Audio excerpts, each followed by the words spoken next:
I have uploaded every week this year, which is pretty impressive for me, you know? I don't have anything to do but work on the van and make YouTube videos, so expect more. This video, I just wanted to kind of give some updates, you know? I'm up to 260 some subscribers, and I just got my first sponsor. They gave me a free t-shirt and some stickers. Yeah, One Rider brand. Go check them out on Instagram, I'll link them. If anyone else wants to send me more stuff, that would be great. So I got some random clips for you guys this episode. Oh, I want to fix camera angles. So I've been working slowly on camera angles. I've been 3D printing up just a bunch of magnets, and I'm gonna have camera mounts everywhere. Like I got one here, I got one here. There's some metal in my van that I can just stick stuff onto already. So yeah, we're gonna get to work. Look, I got a new $100 part from Craft and Ride. We're doing a tire change today. Ooh, that's fancy. I bought a treaded tire for the Onewheel, and hopefully that'll make me fall less. I definitely recommend doing the tire change yourself if you need a new tire. It's like 200 bucks to send it away, and then you don't even have like a Onewheel to ride for that time. So it wasn't too complicated. Just make sure you put all the wires back in the right spots. I followed a tutorial from the Vanlife, and it was super straightforward. So I'm definitely gonna use this next episode. So it doesn't say what platform I have to like tag them on. So I'm just gonna put this up on YouTube. It says I have to show the front of the card, so I'll let you know if they give me free shipping code, but I don't know.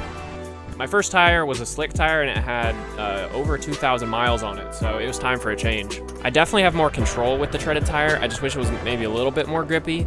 I do get stuck in the snow still. I think the Onewheel doesn't have enough power, so I don't know if the tire's gonna help.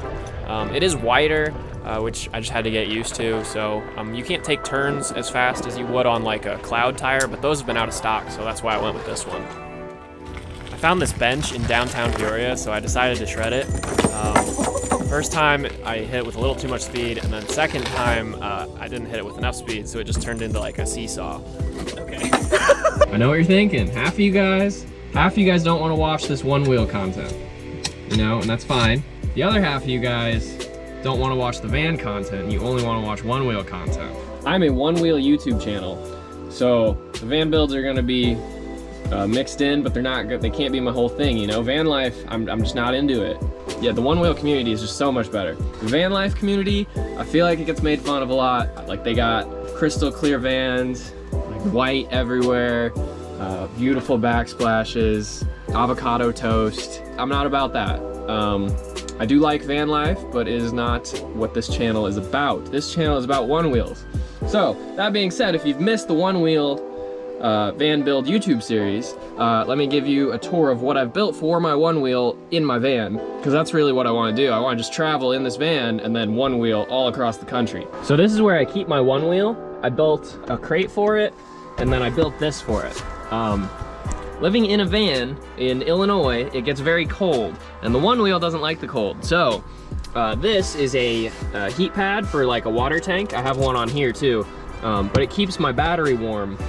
It's got a thermostat in it, and if it drops below 32 degrees, it'll stay on until the pad is 45 degrees. So I haven't had an issue with my Onewheel freezing or anything, so that's been great. Let me show you what I have to charge it to. If you come around the back of the van, yeah, this is the crate. It pulls out super easy, and you can plug it in right there.